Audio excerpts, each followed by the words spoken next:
નમસ્કાર, આપ જોઈ રહ્યા છો સ્પાર્ક ટુડે ન્યૂઝ। કરજણ જિલ્લા તાલુકા પંચાયત ચૂંટણીને લઈને માહોલ ગરમાયેલો છે। ઉમેદવારી પત્રો ભરવાનો છેલ્લો દિવસ હોય એટલે ઉમેદવારોનો કચેરીઓ ખાતે રાફડો ફાટી નીકળ્યો છે। તાલુકા સેવા સદન અને તાલુકા પંચાયત ખાતે ભાજપના ઉમેદવારોએ ફોર્મ ભર્યા। તાલુકાની 20 બેઠકો અને જિલ્લાની 4 બેઠકો માટે 24 ભાજપ ઉમેદવારોએ ઉમેદવારી પત્ર ભર્યા। કરજણ એપીએમસી ખાતે મોટી સંખ્યામાં સમર્થકોની સાથે રેલી સ્વરૂપે સેવા સદન અને તાલુકા પંચાયત પહોંચી ઉમેદવારી પત્રો ભર્યા, જ્યારે કોંગ્રેસે બાકી 1 જિલ્લા પંચાયત અને 3 તાલુકા પંચાયતની બેઠકો માટે ઉમેદવારી પત્ર ભર્યા। આમ આદમી પાર્ટીમાંથી વેમાર બેઠકના ઉમેદવારે પણ ઉમેદવારી ફોર્મ ભર્યું।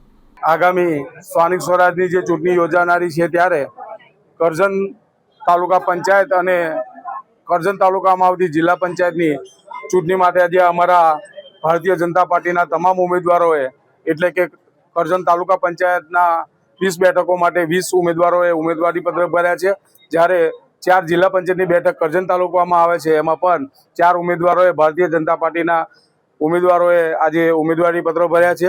અને ભારતીય જનતા પાર્ટી તરફથી અમારા તમામ ઉમેદવારોને આજે મેન્ડેટ આપવામાં આવે છે અને મેન્ડેટ પણ અમે આજે ઉમેદવારી પત્રો સાથે અહીંયા કચેરીમાં પ્રાંત કચેરી ખાતે, મામલતદાર કચેરી ખાતે અને તાલુકા વિકાસ અધિકારીની કચેરી ખાતે જમા કર્યા છે। અને અમને સંપૂર્ણ વિશ્વાસ છે કે અમારી ભારતીય જનતા પાર્ટીની કેન્દ્ર અને રાજ્યની સરકાર અને આગામી જે અમારી તાલુકા પંચાયત અને જિલ્લા પંચાયતની જે બોડી હતી, જેને વિકાસના કામો, છેવાડાના માનવીના કામો જે કર્યા છે એના અનુસંધાને અમને વિશ્વાસ છે કે આગામી જ્યારે પરિણામ આવશે ત્યારે કરજણ તાલુકામાં જે બેઠકો છે 20 એ 20 તાલુકા પંચાયત ભારતીય જનતા પાર્ટીના ઉમેદવારો જીતનારા છે, જ્યારે જિલ્લા પંચાયતની જે 4 બેઠકો છે એમાં પણ અમારા ભારતીય જનતા પાર્ટીના 4 ઉમેદવારો આગામી પરિણામ આવશે ત્યારે વિજય થવાના છે। અને જ્યારે ભારતીય જનતા પાર્ટીના ઉમેદવારો તમે આજે જોયો છે, જ્યારે ઉમેદવારી પત્ર ભરવા આવ્યા હતા, મોટી સંખ્યામાં